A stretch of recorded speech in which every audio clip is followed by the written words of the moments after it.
Halo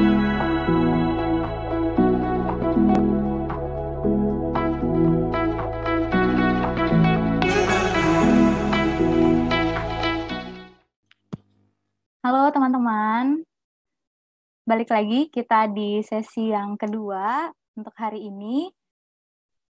Kita balik di kelas dukungan virtual, yaitu kegiatan yang diinisiasi oleh Help Nona dengan bekerja sama dengan PF Muda Pertamina Foundation, yang juga didukung oleh beberapa community partner seperti Indonesia Volunteering Hub, Jadi PNS, Perempuan Berkisah, Holabek Jakarta, Is the Life, SafeNet, Cinta Setara, Act Mental, Cerdashukum.id, Kolektif Advokat Keadilan Gender, Universitas Advokat Keadilan Gender, Universitas Pejuang Republik Indonesia, dan Tenggara Youth Community NTT. Nah, di sesi kita yang kedua hari ini, semoga teman-teman tetap semangat, tetap juga antusias untuk mengikuti, walaupun mungkin dengan segala keterbatasan yang kita punya saat ini ya, karena seperti yang udah dibilang sebelumnya, adaptasi baru ini memang jadi challenge terbesar banget buat kita semua gitu, apalagi untuk teman-teman yang mungkin jangkauan internetnya masih cukup sulit gitu, tapi dengan semua keterbatasan yang ada kita optimalkan gitu. Nah, teman-teman, di sesi kedua ini izinkan saya untuk kembali memperkenalkan diri, khususnya ke Mbak Lima. Halo Mbak, saya Febri, bisa dipanggil Fei. Saya dipercayakan untuk memandu kegiatan KDV selama beberapa hari ke depan juga nantinya, dan mungkin teman-teman ada yang nggak bertanya juga kali ya, mungkin saya aja nih yang mau ngasih tahu gitu. Keterlibatan saya memang bukan dari Help Nona juga, sama seperti Ai, tetapi dipercayakan untuk punya kesempatan moderasi kegiatan hari ini. Saya sendiri dari lulusan Sekolah Tinggi Teologi Jakarta, dan pengalaman saya di dalam kekerasan berbasis gender ini, saya pernah punya kesempatan 2 tahun menjadi relawan UPR di Komnas Perempuan, dan 1 tahun dipercayakan untuk bergabung dengan tim catatan tahunan Komnas Perempuan gitu. Nggak usah berlama-lama lagi, saya mau menyapa narasumber kita sore hari ini. Ada Mbak Alimah Fauzan. Halo Mbak. Halo Feby. Aku panggilnya Mbak Alimah ya. Iya, silakan. Mbak Alimah, gimana kabarnya hari ini?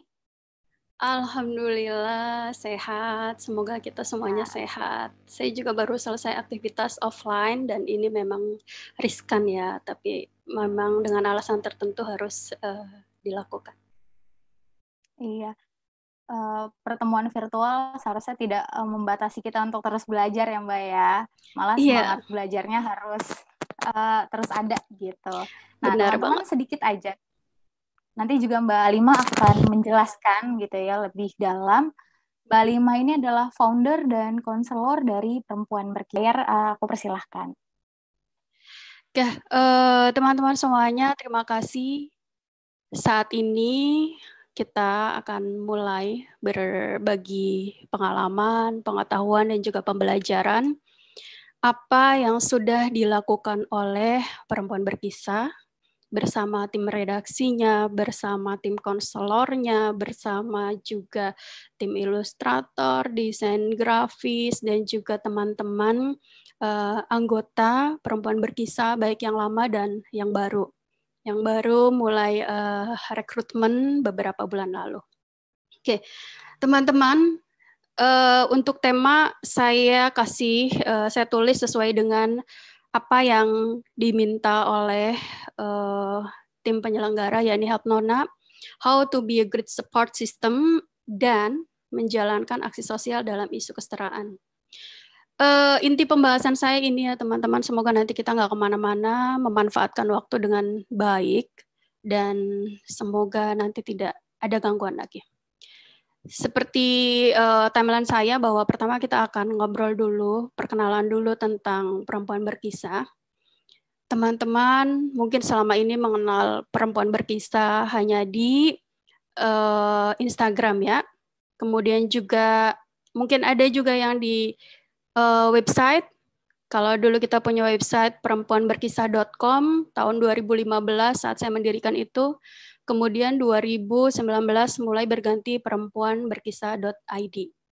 Teman-teman, kalau yang baru mengenal perempuan berkisah dari Instagram, mungkin saat ini waktu yang tepat untuk saya memperkenalkan diri dan juga komunitas perempuan berkisah. Pertama, perempuan berkisah selain dia sebagai media, ruang aman, dia juga sebagai media pemberdayaan. Di sini kita ada ruang aman. Ruang aman itu apa saja nanti saya akan cerita. Ruang amannya perempuan berkisah itu ada berapa bentuk.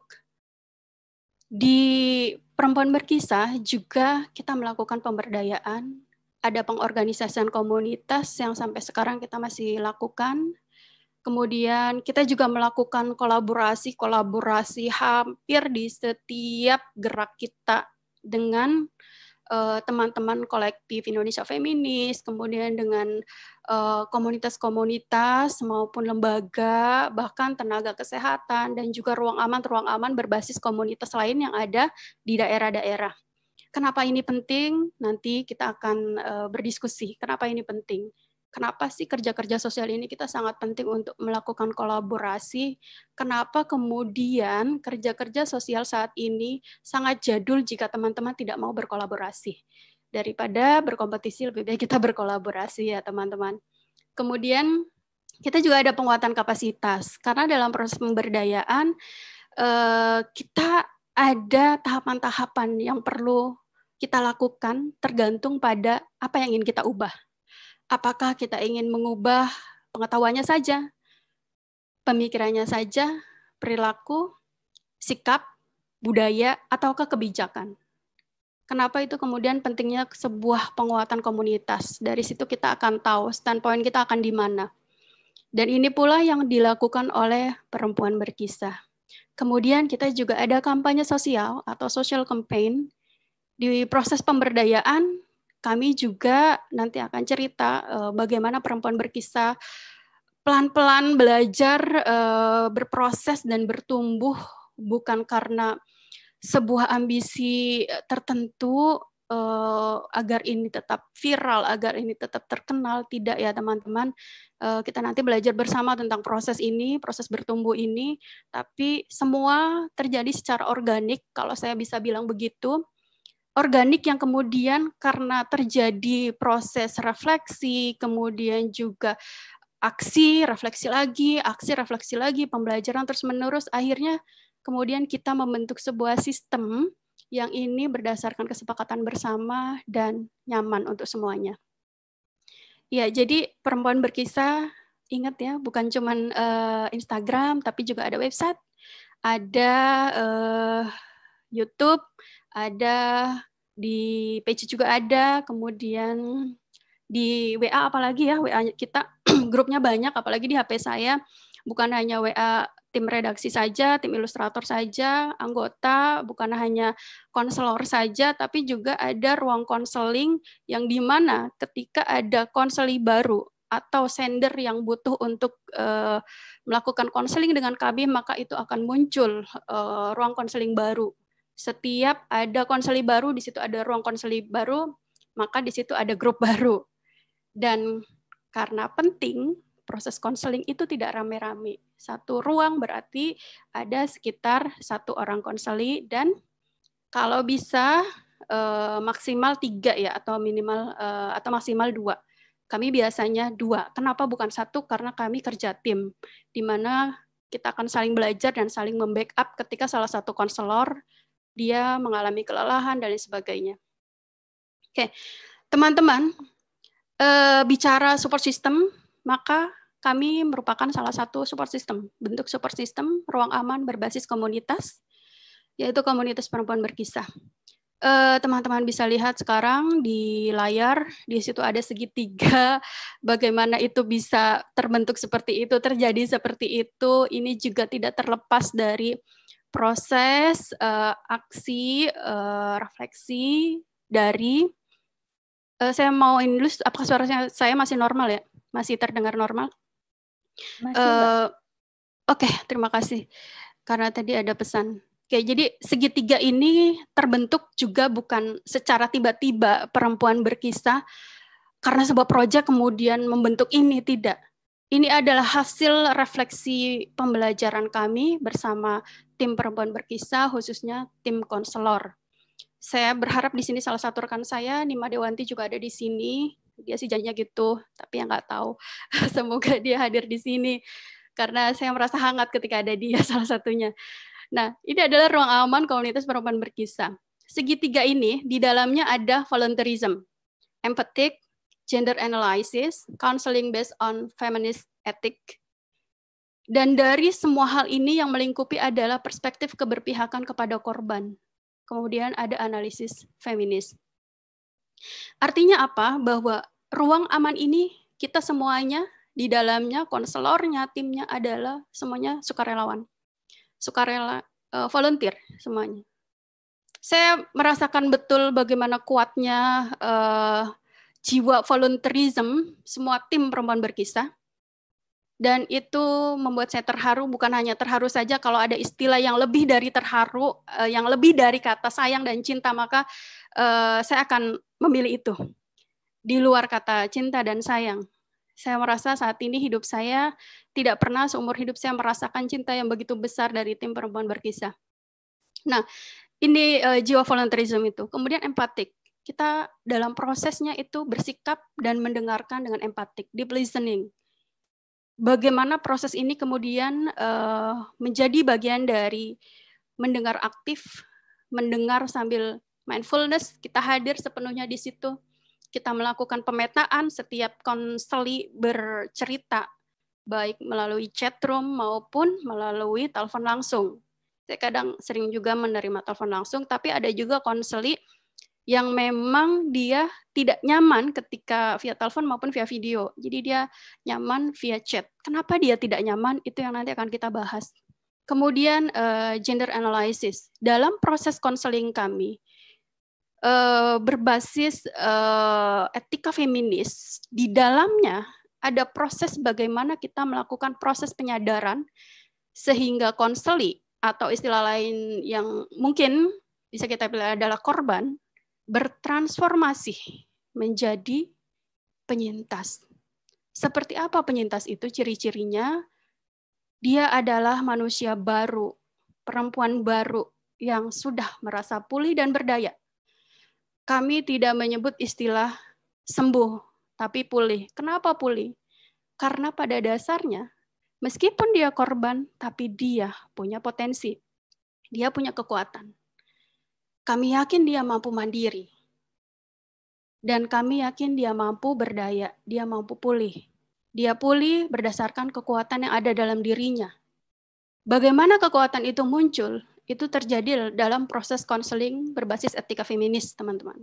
Seperti apa detailnya, kok istilahnya begini amat gitu, nanti akan saya coba. Kalau saya tidak bisa menjelaskan secara detail, nanti saya akan perlihatkan beberapa presentasi saya di sebelumnya, masih dalam laptop saya di sini, jadi saya akan gampang memilihnya lagi.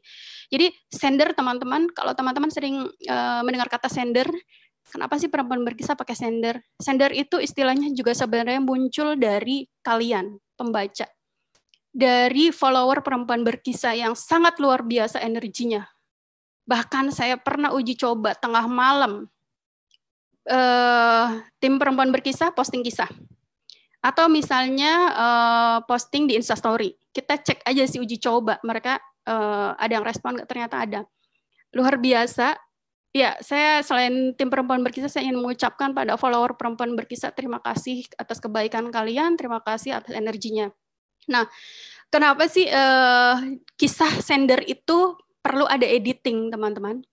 Karena semua kisah yang masuk dari beragam latar belakang pendidikan sosial budaya yang ditulis oleh seorang yang bisa jadi dia sudah pulih, bisa jadi dia masih dalam kondisi kalut ya. Teman-teman merasakan sendiri bagaimana orang menulis dalam kondisi kalut. Bagaimana orang yang dalam kondisi kalut tiba-tiba dia pengen rilis gitu saat itu juga. Proses menulis, expressive writing yang ada di Perempuan Berkisah itu adalah proses rilisnya dia. Itu satu langkah menuju pulih. Dari proses editing itu kami lebih banyak sih kendala pada typo ya teman-teman. Ini makanya kepada tim redaksi saya hormat-hormatnya mengatakan ini karena mereka sangat sabar. Teman-teman bayangkan sendiri kalau akun-akun lain itu pakai screenshot, teman-teman pasti adalah pembaca yang paling pengertian karena memahami mau typo mau enggak. Kalau Perempuan Berkisah kami edit dulu, kami atur alurnya tanpa mengubah esensi dan kecuali kalau ada istilah-istilah yang misalnya membuat kita ketrigger dan sebagainya, itu kita perhalus. Itu ya teman-teman.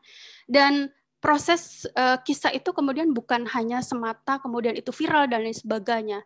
Yang lebih penting dari itu adalah ada proses pembelajaran kepada sender itu sendiri atau kepada korban, kepada konseli. Dan di proses ini hasil akhirnya adalah transformasi dari korban menjadi penyintas. Seseorang yang sudah memiliki pemikiran yang kritis dan juga transformatif. Kritis transformatif itu bagaimana? Kalau kritis itu, misalnya, korban kekerasan dalam rumah tangga. Suaminya dokter, sudah diperlakukan udah kayak nggak sewajarnya manusia.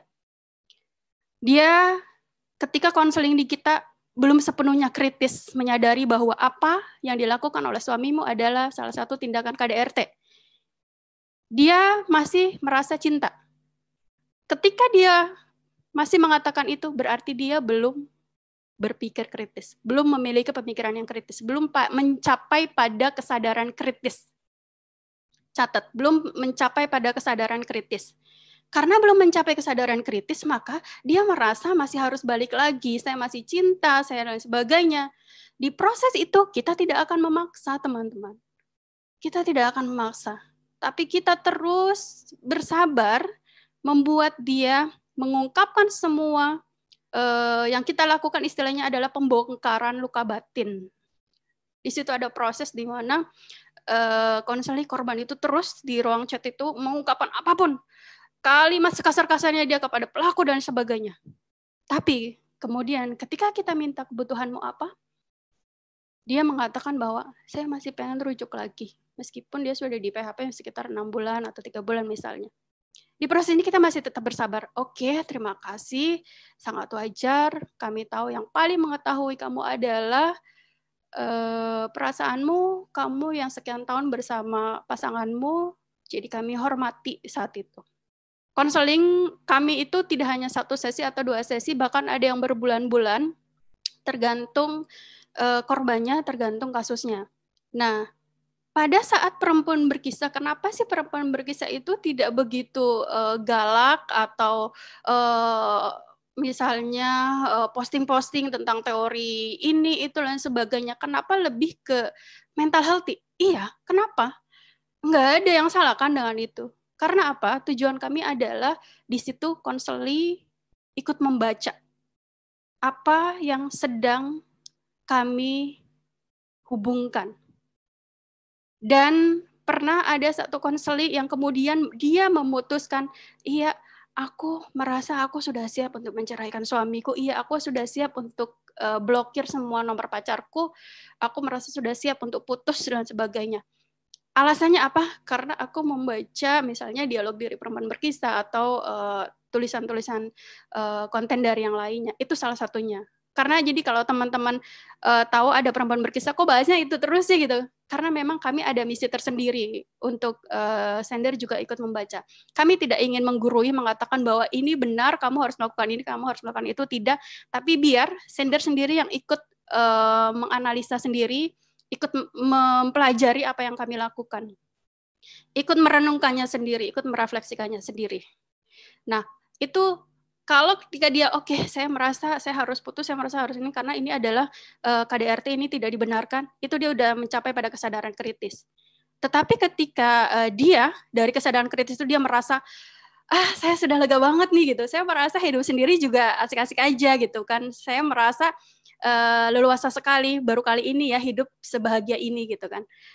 Terus ketika ada sender lain yang membutuhkan pertolongan misalnya donasi dan sebagainya, kami tidak pernah memaksa, kami tidak pernah meminta. Tiba-tiba ada konseling lain yang merasa sudah pulih, dia merasa Kak, aku mau ini aja mau nyumbang ke konseling ini mungkin yang tidak dan jarang kami ungkapkan di depan layar atau di media sosial bahwa banyak sekali peran dari penyintas ikut membantu menyumbang sesama penyintas lainnya. Nah, di situ ketika dia sudah mau berdonasi, ketika dia sudah mau share, mengedukasi di media maupun di lingkungan sekitarnya bahwa ini nggak benar melakukan kampanye sosial, maka dia sudah mencapai pada kesadaran transformatif. Dia sudah berani menyuarakan bahwa ada ketidakbenaran di sini, ada kekerasan di sini. Pada proses itu dinamakan proses transformatif. Kalau dalam buku konseling feminis itu ada istilah lagi namanya real potensil, kesadaran real dan juga kesadaran potensil. Nah, ini mungkin yang jarang kita ungkapkan karena kami berusaha untuk tidak terlalu banyak bicara teori, cukup ini kami yang pahami dan kemudian kami laksanakan, kami lakukan. Di apa yang teman-teman baca itu adalah sarinya, itu adalah hasil perenungannya, itu adalah hasil refleksinya. Ya teman-teman, sekarang kita masuk ke sini. Tadi saya cerita bahwa ruang aman perempuan berkisah itu bentuknya apa sih? Ini ya, ruang aman perempuan berkisah, saya memetakannya itu ada 4. Pertama, ruang aman khusus untuk internal pengurus perempuan berkisah sendiri. Ada siapa saja mereka? Di sana ada tim redaksi, di sana ada tim konselor, di sana ada tim ilustrator dan desainer grafis. Itu ruang aman, bukan hanya ruang untuk berkoordinasi, nanti kita nulis apa, kita ngedit apa, tidak. Tapi ruang aman benar-benar ruang aman kita mau gila segila-gilanya di situ, kita mau bercanda yang kadang nggak jelas. Kemudian kita juga mau misalnya curhat gitu. Di situ ruangnya, kita merasa sudah seperti keluarga, kita merasakan kehangatan di situ. Kemudian kita mau mengungkap sisi tergelap kita, sekalipun di situ bisa. Kalau tidak nyaman, biasanya personal to personal ya, teman-teman. Itu ruang aman pertama. Ruang aman kedua adalah ruang aman khusus untuk konselor. Karena perempuan berkisah sekarang sudah ada sekitar 30 konselor dan 27 konselor baru. Jadi kami butuh ruang aman tersendiri, bukan hanya berkoordinasi untuk menceritakan perkembangan konseli di ruang aman konseli, tetapi juga di situ kita ada proses evaluasi, proses pembelajaran, ada forum diskusi rutin khusus mereka untuk menguatkan kapasitasnya, untuk saling mengkritik, saling merefleksi bahwa kamu tuh nggak tepat melakukan ini, harusnya tuh begini. Di situ kami saling menelanjangi diri sendiri, prosesnya adalah bertumbuh, jadi ya mau kita dapat kritik, mau kita dapat apresiasi, ya nggak apa-apa di situ. Kemudian yang ketiga adalah ruang aman yang secara terbuka. Ruang aman secara terbuka ini yang teman-teman lihat di Instagram. Kenapa ya terbuka kok disebut ruang aman? Inilah salah satu harapan kami bahwa di perempuan berkisah kami mengusahakan jangan ada komentator yang mengungkapkan kebencian terhadap sender maupun terhadap sesama komentator lain, terhadap follower lain. Ketika kami mengetahui dan dapat laporan itu, kami langsung blokir atau kami batasi komennya. Kenapa ini penting? Bukan ini menghalangi tentang keterbukaan pendapat, karena itu bukan ruangnya. Halo, itu bukan ruangnya. Kalau kamu mau berdebat, mau apapun itu silakan di ruang lain. Itu adalah ruang aman untuk kita berbagi apa yang kita pikirkan, masalah-masalah kita. Sender sudah berani curhat kayak gitu aja udah bagus. Kok sekarang kamu mengata-ngatai dia dengan kalimat-kalimat kebencian, jadi kita biasanya langsung blokir. Gitu. Ini yang kami sebut sebagai ruang aman secara terbuka, menciptakan budaya tanpa ada victim blaming, pelan-pelan. Kemudian Jadi di ruang terbuka ini bisa katakan bahwa konselornya itu bukan kami, tapi konselornya adalah sesama follower melalui postingan chatnya.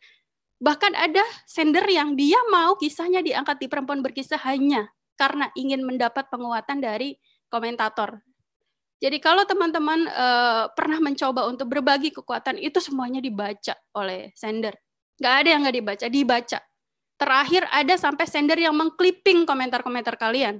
Di clipping itu, di print, terus di clipping, dia bukukan. Dia share ke kami juga sempat share. Alasannya apa? Karena ketika aku down lagi, aku tinggal membaca komentar itu yang sudah menguatkanku.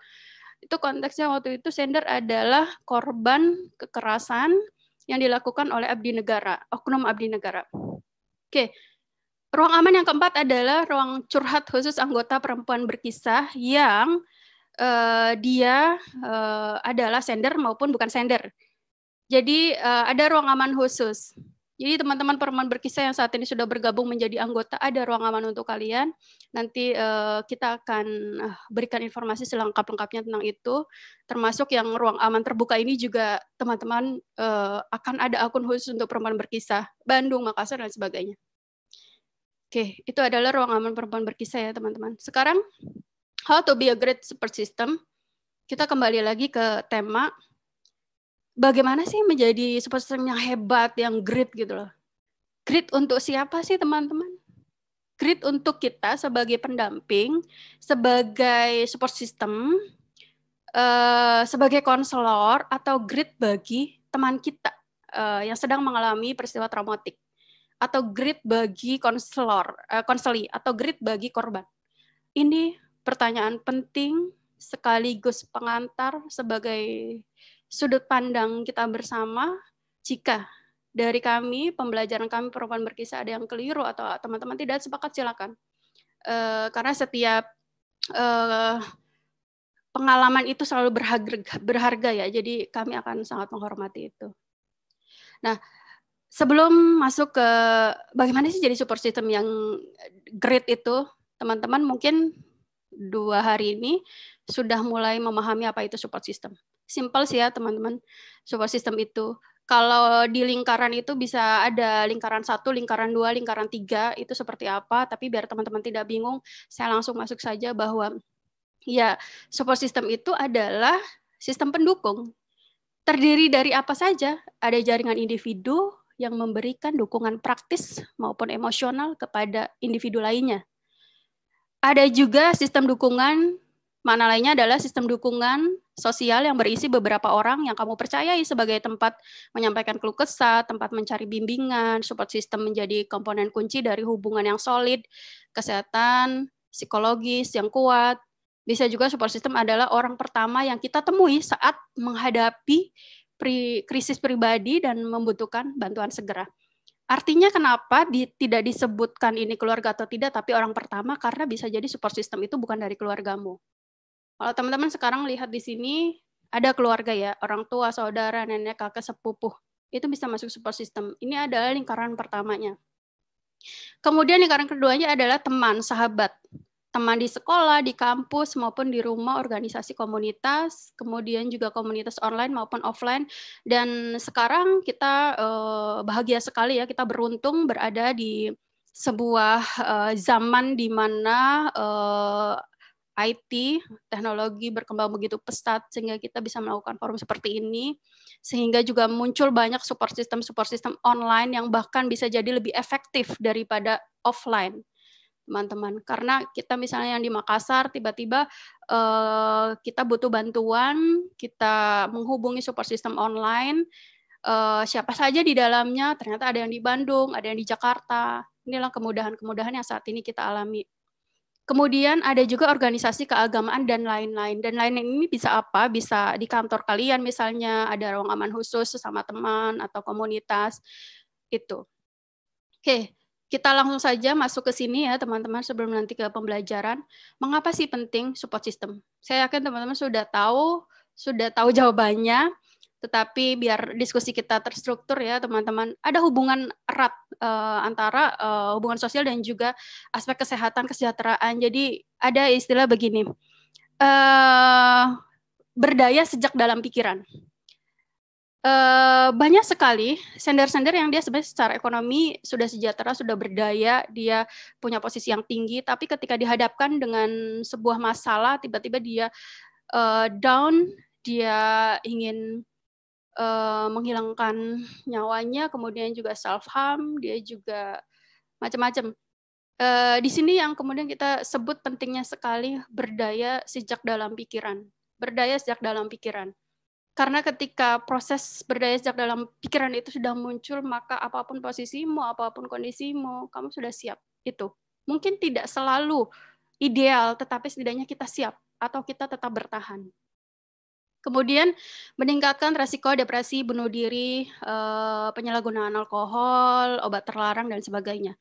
Bisa juga untuk pengembangan diri, dapat mendorong pilihan dan perilaku yang positif. Seperti di Perempuan Berkisah, kami di situ dalam proses aktualisasi diri. Jadi kami berkomunitas bukan untuk saling menunjukkan eksistensi diri, tetapi sedang beraktualisasi. Kita sedang tegang nih, kita sedang apa, kita curhatkan di situ. Gimana langkah-langkahnya, sebaiknya seperti apa gitu. Di situ terjadi proses aktualisasi diri. Saya mulai senang sama seorang nih, atau saya lagi banyak ini nih kegiatan, saya senang sekali gitu. Itu juga salah satu perilaku positif. Jadi support system berperan mendorong perilaku positif itu. Kemudian support system yang baik dan kuat juga membantu mengurangi konsekuensi gangguan mental, membantu untuk menghadapi situasi sulit. Kemudian support system membantu hadapi stres, tidak hanya mendorong menjadi lebih baik, dukungan sosial juga akan membantu seorang mengatasi stres. Oke, sekarang kita masuk ke intinya ya. Jadi menjadi support system yang baik bagi orang terdekat itu bagaimana? Ada kita sebagai individu menjadi support system teman kita, keluarga kita. Ada sebuah komunitas sebagai komunitas menjadi support system orang-orang yang mungkin tidak pernah mereka kenal. Orang-orang yang datang ke mereka untuk meminta, bukan meminta pertolongan sebenarnya, meminta kekuatan. Tuh. Apa saja sih sebenarnya tahapan yang bisa dilakukan? Di sini saya pakai tahapan, tetapi teman-teman bisa kembangkan sendiri, tidak harus ini berurutan. Jadi tergantung situasinya. Oke, pertama, ini sangat basic dan sangat teknis. Sambut temanmu dengan sikap yang empatik. Kalau bisa rangkul dia, minta izin dulu. Aku boleh peluk kamu nggak sih, gitu kan? Jangan lupa selalu minta izin dia, konsennya terlebih dahulu ya. Aku boleh peluk kamu ya? Iya, boleh gitu kan. Baru kamu peluk. Oke, setelah sudah nyaman, sama-sama nyaman, ada proses transformasi energi di mana kalian merasa aman gitu berhadapan dengan orang tersebut. Maka mulailah percakapan, yakinkan bahwa kamu dapat dipercaya. Katakan kepada mereka bahwa kamu peduli dengan kondisinya. Terserah pakai bahasa apa. Saya di sini pakai bahasa Indonesia sebagai contoh. Teman-teman silakan mau pakai bahasa Makassar, mau pakai bahasa Sunda, mau pakai bahasa Papua silakan. Dan kamu ungkapkan bahwa kamu ingin menolong dia. Aku ada di sini untuk kamu nggak sendiri loh. Hal-hal seperti ini kan simpel ya teman-teman. Kita tuh selalu bertanya, gimana ya menghadapi teman yang gini, saya gagap nih, ngadepin teman, saya bingung nih, hanya diem aja, bingung mau ngapain, saya jadi ikutan ke-trigger juga gitu kan. Jadi di sini kita ngomong sangat teknis sebelum nanti, setelah tadi ya saya mendaki-daki soal teori kritis transformatif. Kemudian setelah itu beritahukan bahwa kamu bersedia untuk membantu. Yakinkan kepadanya bahwa kamu siap, kamu dapat dipercaya, kamu mampu meluangkan waktumu, serta mau mendengarkan segala hal yang ingin dia bicarakan secara mendetail. Kalau dalam konteks ruang aman perempuan berkisah di ruang konselingnya, proses konseling atau korban menceritakan kisahnya dari awal sampai akhir, kadang bahkan juga tahu-tahu tengah-tengah dulu atau awal dulu terus akhir atau apa itu terserah gitu. Karena di situ sedang terjadi proses pembongkaran luka batin. Kamu di situ mau mencaci pelaku dan silakan. Di situ ada proses rilis.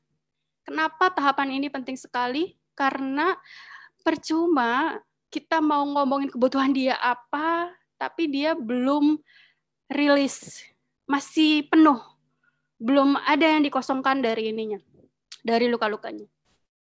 Proses pembongkaran luka batin itu bisa cepat, bisa lama, tergantung ya. Kalau perempuan berkisah pernah melakukan pelatihan self healing dan meet up waktu itu sekaligus beberapa kali di kota-kota, itu kita kalau secara langsung ya, misalnya kalau untuk grup gitu, kita bisa pakai musik, kita pakai tools-nya ada, tapi di sini mungkin tidak saya jelaskan karena cukup panjang dan ada yang berlembar-lembar juga, jadi kira-kira secara umum begitu. Kemudian biarkan dia bercerita terlebih dahulu, dengarkan dengan empati. Disitulah proses mendengarkan aktif itu berlangsung. Kalau teman-teman sering membaca di Perempuan Berkisah ada tips-tips kayak gitu, itu memang sangat penting untuk kita share, karena itu langkah teknis yang semoga sederhana yang bisa teman-teman terapkan di lingkungan sekitar teman-teman. Di sini terjadi deep listening with compassion. Salah satu skill yang dibutuhkan di zaman now, istilahnya itu di zaman now, termasuk di dunia relasi dan juga kerja. Kalau saya sebagai konselor, saya biasanya ketika konselingnya via telepon, saya tetap mendengarkan dia, tapi pikiran saya sambil bekerja, sambil aktif, saya hadir sepenuhnya di situ sambil saya memetakan ini ya, posisi sender di mana, pelaku bagaimana, kemudian kita analisa berbasis etika feminis, siapa yang jadi korban, realistik kuasanya seperti apa, siapa yang toksik gitu kan. Di situ sambil menganalisa gitu. Keterampilan kayak gini memang tidak bisa tiba-tiba, tapi harus dibiasakan gitu. Nah, dalam proses pemetaan itu akhirnya kita tahu, kita bisa menebak korban kayaknya butuh ini deh, tetapi jangan ungkapkan dulu. Terkait kebutuhan korban, biar korban yang mengungkapkannya. Korban harus dikasih will, free will. Harus dikasih kebebasan dia untuk mandiri, mengambil sikapnya sendiri. Karena dia yang akan menjalankan itu. Jangan sampai kita merasa sebagai konseli atau kita sebagai pendamping korban KS misalnya, korban kekerasan seksual, kita merasa kita paling paham nih. Ini tuh nggak benar gitu kan. Kita merasa paling paham langkahnya seperti apa. Ketika kita mulai sebagai konselor, muncul perasaan-perasaan itu, please tahan dulu, refleksi dulu. Tahan. Karena kita sedang berhadapan dengan korban, kepentingan korban yang belum pulih. Jangan kita merasa, jadi gini, kalau kita menuruti kepentingan kita, marahnya kita kepada pelaku, kemudian kita langsung memviralkan, kita langsung sebar kronologi yang gegabah dengan istilah-istilah yang begitu jelas, bukti chatnya dan sebagainya, kami menghindari itu. Siapapun tim konselor Perempuan Berkisah ketika sudah melakukan itu, kami kritik keras untuk tidak melakukannya lagi. Jadi kembali lagi ke diri kita, posisi kita itu siapa sih? Mau dia viral, mau dia di mana-mana, diwawancara di mana gitu, tetap aja kamu tuh pendamping, kamu ada di belakang. Ada konseli, ada korban yang perlu dipikirkan masa depannya setelah viral itu dia bagaimana. Apalagi dia belum pulih. Jadi tahan, tolong tahan. Ini juga yang selalu terjadi proses refleksi di antara kita sama konselor. Setelah kita kemudian pastikan menyimak ceritanya sampai akhir, please jangan motong kalimatnya dulu.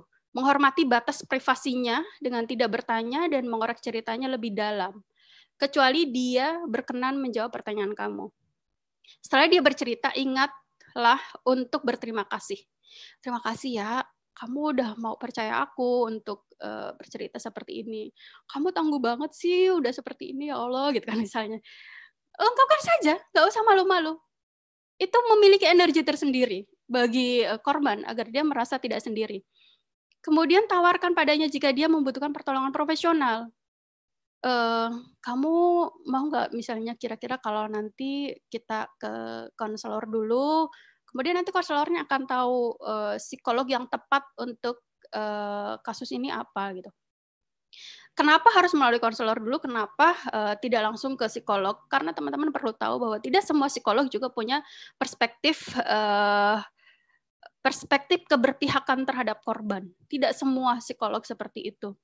Dan ini juga sempat diungkapkan oleh salah satu psikolog yang biasa berkolaborasi dengan kami.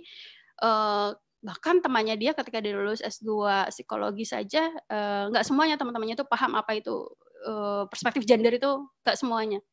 Dan kami punya catatan, punya jaringan psikolog yang tepat untuk menangani perempuan korban kekerasan seksual itu yang mana. Kami punya jaringan itu. Kami perempuan berkisah tadi bilang bahwa kita berkolaborasi. Pernah dalam sebuah kasus konseli dari satu daerah di luar Jawa, karena dia ketika periksa infeksi menular seksualnya distigma oleh dokternya, kemudian dia ingin dicarikan dokter atau mungkin bidan yang punya perspektif tidak menghakimi korban.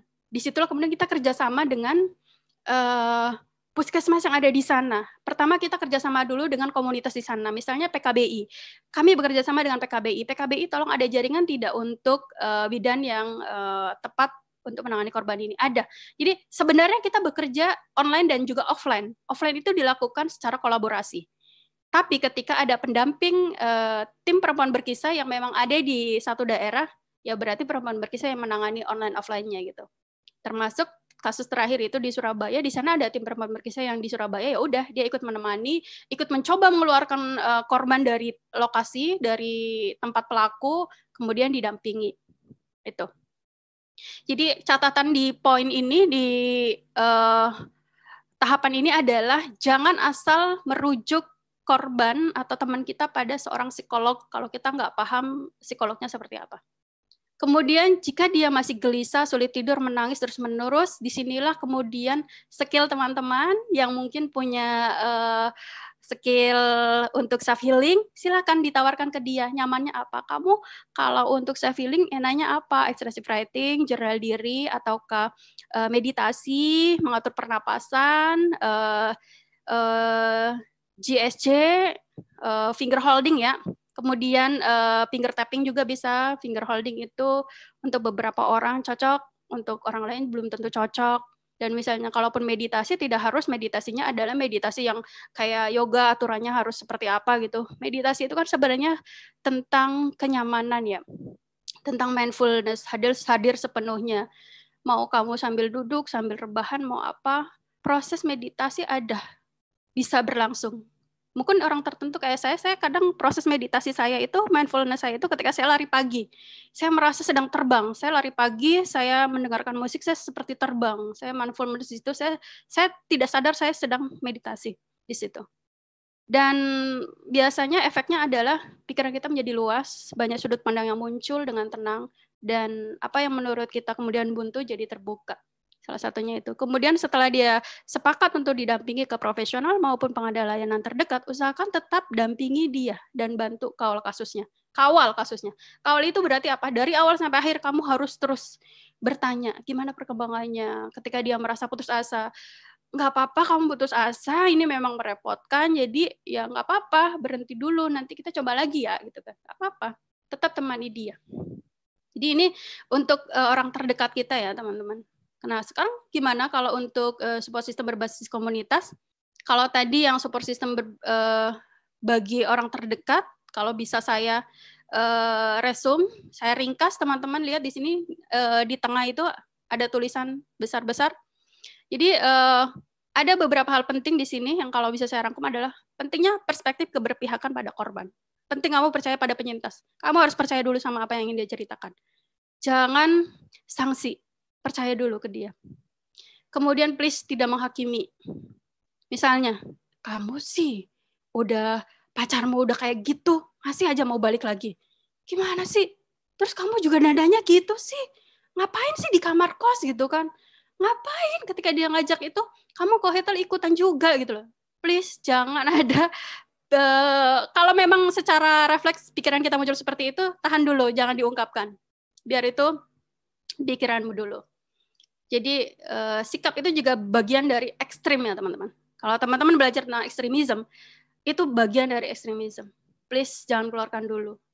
Itu ekstrim atau tidak ketika itu sudah dikeluarkan. Kalau masih dalam pikiran teman-teman berarti belum. Kemudian pentingnya psychological first aid atau PFE. Dan mendengar aktif tadi, empatik, deep listening, hubungkan ke profesional maupun jaringan pengadil layanan kalau dia sudah memberikan konsen dan menawarkannya. Kemudian tetap responsif ya. Responsif itu maksudnya ketika temanmu butuh ini nggak harus kemudian dia berharap kamu nggak kemudian berharap dia ngomong dulu gitu, karena ada beberapa korban itu dia nggak enak karena dari awal sudah dibantu kamu, ya kamu yang nggak apa-apa responsif bertanya apa yang dibutuhkan. Kemudian kawal terus, dampingi terus teman kita ya, dan jangan lupa untuk melakukan kolaborasi. Nah, secara umum support system berbasis komunitas, teman-teman, secara umum, secara singkatnya itu hampir sama dengan yang tadi, tetapi mungkin ada prinsip-prinsip yang perlu teman-teman perhatikan. Perempuan berkisah tidak merasa bahwa ini yang paling baik, tetapi jika di sini kita bisa saling belajar, berbagi pengalaman, karena setiap tempat itu berbeda, tidak apa-apa, nanti kita diskusikan. Apa saja sih prinsip-prinsipnya? Pertama, misalnya secara umum, tadi langkahnya etikanya hampir sama. Percaya dan berpihak kepada korban hingga pulih dan berdaya. Pulih itu seperti apa? Tadi sudah saya terangkan. Pahami bahwa pendamping di ruang aman adalah sebagai katalisator. Jadi jangan memaksakan nilai-nilai kita kepada korban. Seakan kita paling paham kebutuhan korban. Sehingga terjebak melakukan internalisasi patriarki dalam bentuk lain. Apa ini? Jadi gini, kalau patriarki yang biasa kita kenal itu kan di lingkungan masyarakat, bahkan di lingkungan keluarga terkecil gitu kan. Salah satu pihak menekan, memaksa seakan paling tahu yang terbaik. Nah, kalau dalam proses konseling bisa jadi konselor itu bisa jadi seakan paling tahu kebutuhan konseli, sehingga kadang tanpa sadar dia melakukan pemaksaan, menuntut konseli atau korban untuk melakukan seperti apa yang dia mau. Padahal kondisi korban misalnya belum pulih. Dan di sini penting sekali hasil diskusi kami, hasil pembelajarannya kami adalah di beberapa kasus yang pernah kami tangani, penting sekali melakukan mitigasi resiko, teman-teman. Teman-teman sebagai konselor misalnya, sebentar, apakah waktu saya masih sudah habis ya? Teman-teman sebagai konselor misalnya melakukan konsen kepada korban, kamu maunya apa? Kok kamu kayaknya mau ke psikolog ya gitu kan? Kamu mau nggak gitu kan? Nanti kita viralkan. Mau gitu kan? Kita nggak berpikir bahwa korban itu tahu nggak dampaknya itu. Ini yang dinamakan dengan mitigasi resiko. Jangan sampai kita mengungkapkan kebutuhan korban, istilahnya konsen, tapi konsennya juga nggak jelas. Konsen itu harus sadar, harus tahu dampaknya apa. Kalau misalnya dia kayak, kalau istilah teman saya nih Mbak Dewanti di konselor perempuan berkisah adalah, kita tuh kayak jejalin makanan jajan ke anak kecil gitu. Kamu apa gitu? Aku mau bubur. Nih, aku kasih bubur gitu. Enggak dikasih. Tapi kalau kamu makan bubur nanti ke perut kamu begini-begini, atau kamu mau apa? Aku mau mie ayam yang pedas gitu kan. Oh iya, aku ambil mie ayam ya gitu kan. Enggak gitu. Tanya dulu, kalau kamu makan mie ayam pedas, perutmu nanti sakit gitu. Misalnya kalau konteks proses konseling, kamu maunya apa? Aku mau nih pelaku diviralkan nih, biar dia nggak tahu kalau efek dari viral adalah identitasnya juga akan terungkap, masyarakat akan kepo, wartawan apalagi. Sementara dia belum pulih sepenuhnya, sementara dia belum tentu siap menghadapi semua itu. Jadi ini yang mau berada di depan, pengen ngartis, pengen terlihat baik, pengen terlihat Xavier syndrome-nya itu siapa sih di sini tuh? Pendampingnya, apa korbannya ini? Kenapa kemudian diskusi kami adalah please pertimbangkan kepentingan korban. Kemudian ketika sebagai pendamping kita mulai bersikap arogan, maka diam dulu, refleksif dulu, dan mitigasi resiko tadi. Basisnya adalah informed consent. Informed consent-nya juga nggak asal, nggak kayak kita ngasih makan anak kecil, jelaskan dampaknya. Jadi nggak sekadar situasi kondisi korban lalu kita kemudian reaktif, segera melakukan satu tindakan tertentu. Perlu sekali mitigasi resiko. Apapun itu. Pendamping perlu sekali memberikan informasi kepada konseli, apakah psikolog sudah dibutuhkan dan apa konseli paham kenapa hal tersebut dibutuhkan. Psikolognya itu siapa? Kita harus analisa. Perempuan berkisah pernah ditawari sebuah proyek yang di situ harus bekerja sama dengan psikolog-psikolog yang begitu banyak. Ketika kami tanya latar belakang psikolognya bagaimana, mereka tidak mau memberikan keterangan itu, maka kami tidak akan ambil itu. Kemudian tiap tindakan harus ada catatan manfaat dan mudorotnya, karena ini bagian dari mitigasi resiko. Dan perlu juga memetakan apakah psikolog yang direkomendasikan punya perspektif yang clear, punya perspektif yang tidak menghakimi korban, tidak victim blaming gitu kan, dan punya standpoint position, keberpihakan kepada korban. Jangan sekedar dirujuk sementara kesadaran informasi yang diberikan belum memenuhi kebutuhan dan keinginan korban. Ini catatan pembelajaran dari kami, tim konselor perempuan berkisah, yang semoga bisa menjadi pembelajaran juga untuk siapapun. Dan jika kami ada yang keliru atau mungkin kami terlalu arogan, kami senang sekali mendapat masukan karena ini juga penting untuk pembelajaran kami. Nah, kalau teman-teman tadi masih bingung apa saja sih tahapannya, misalnya kalau ada teman yang mengalami peristiwa traumatis seperti mama papa saya bercerai, karena kan tadi yang saya ungkapkan tahapannya itu kan umum ya. Kalau ini di sini ada detail, contohnya misalnya mama papa saya bercerai, apa yang perlu kita lakukan? Yes, yang mana yes dilakukan, yang no bagaimana? Kemudian foto badan aku disebar sama mantanku, apa yang perlu kita ungkapkan ke teman kita itu? Kalau ini udah bukan konselor yang udah berpengalaman ya teman-teman, ini bisa kita sesama teman saja. Jadi apa saja langkah-langkahnya? Misalnya kalau kita komunitas lain yang online itu, di sini kami tulis nih, tawarkan bantuan misalnya dirujuk ke SafeNet Voice misalnya atau purplecode.id yang memang mereka berpengalaman teman-teman menangani itu gitu. Kalau untuk penguatan mental, penguatan korban hingga pulih dan berdaya, mari silakan di Perempuan Berkisah sebisanya kami. Kemudian pacarku melakukan kekerasan padaku. Ini ada semua di sini. Apa saja yang akan dirujuk, kemudian aku mengidap HIV, kemudian aku positif hamil, aku belum siap. Di sini aku tulis ada perkumpulan Samsara, kemudian ada Help Nona, silakan di situ. Kemudian aku nggak kuat, mending aku akhirin semua, mending aku mati aja dan sebagainya. Kalau udah seperti ini kalimatnya seperti apa? Dan yang penting dari tema kita juga, saya akan kembali lagi bahwa apa sih yang bisa kita lakukan untuk mendukung RUU penghapusan kekerasan seksual, teman-teman. Meskipun teman-teman adalah pelajar dan mahasiswa yang tidak langsung memberi masukan pada naskah akademik ataupun rancangan RUU-nya, tidak apa-apa, karena untuk sebuah dukungan seperti ini ada yang struktural, ada juga yang cultural, ada yang kultural. Kalau kultural di sini kita bisa sama-sama misalnya percaya penyintas, percaya ke temanmu kalau temanmu jadi korban KS. Bertindak secara asertif dan berani mengatakan tidak untuk dirimu sendiri. Kemudian edukasi diri tentang kekerasan seksual, membantu penyintas, membangun dukungan solidaritas, mau bertindak sebagai saksi, mengkampanyekan penegakan hukum bagi hak-hak perempuan, melakukan aksi dukungan untuk mendorong pengesahan RUU PKS. Kemudian bisa juga kita rajin nih di konten Instagram kita, produksi pengetahuan, konten-konten yang itu bisa menjadi bekal bagi teman-teman yang membacanya agar lebih hati-hati, agar lebih aware gitu kan. Ini ada proses edukasi, kampanye publik yang lebih aware tentang pengesahan RUU PKS. Bisa juga terlibat langsung dalam mempengaruhi kebijakan, merumuskan dan mengawal semua prosesnya. Bisa juga kita membangun ruang aman yang saat ini sedang dilakukan Perempuan Berkisah dan juga teman-teman juga di lingkungan sekitar misalnya. Ruang aman yang bagi perempuan korban kekerasan bergerak bersama penyintas itu. Halo, gimana Mbak? Iya. Iya, gimana? Mbak Lima? Iya. Waktunya 1 menit lagi ya Mbak ya. Oke, terima kasih. Pas banget. Oke, jadi kalimat terakhir saya ini adalah yang terakhir, jadi pas banget. Jangan sampai perjuangan kita melawan patriarki justru malah tanpa sadar melawan tindak-tindak kekerasan itu justru melakukan kekerasan itu sendiri di ruang yang lain atau bentuk yang lain. Misalkan kita sebagai bagian dari support system paling paham kebutuhan korban, tapi kita ternyata melakukan pemaksaan, penekanan dan sebagainya. Padahal belum tentu korban membutuhkan itu.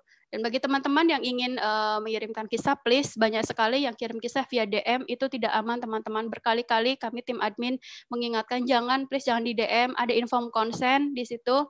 Dan kalau di DM juga belum tentu kita respon, belum tentu kita buka, karena inform consent itu penting sekali. Pertama, di Perempuan Berkisah itu kan ada link tree ya, di situ klik nanti ada pilihan, kirim kisah dan sebagainya. Nah, kalau itu bisa teman-teman mau donasi juga di situ ada linknya. Kemudian ini informasi terbaru dari Perempuan Berkisah. Teman-teman yang udah punya inisiatif di lembaganya, di daerahnya atau di lingkungan sekitarnya, silakan bisa mengikuti lomba menulis kisah inspiratif ini. Selain pemenangnya begitu banyak, lebih dari 15, dan semua tulisan yang masuk juga akan kami proses, kami publikasikan di media kami. Dan deadline-nya, kabar baiknya adalah deadline-nya diundur sampai 28 Februari 2021. Oke, itu saja dari saya. Terima kasih sudah menemani saya untuk belajar bersama. Untuk Mbak Feby, silakan. Assalamualaikum warahmatullahi wabarakatuh.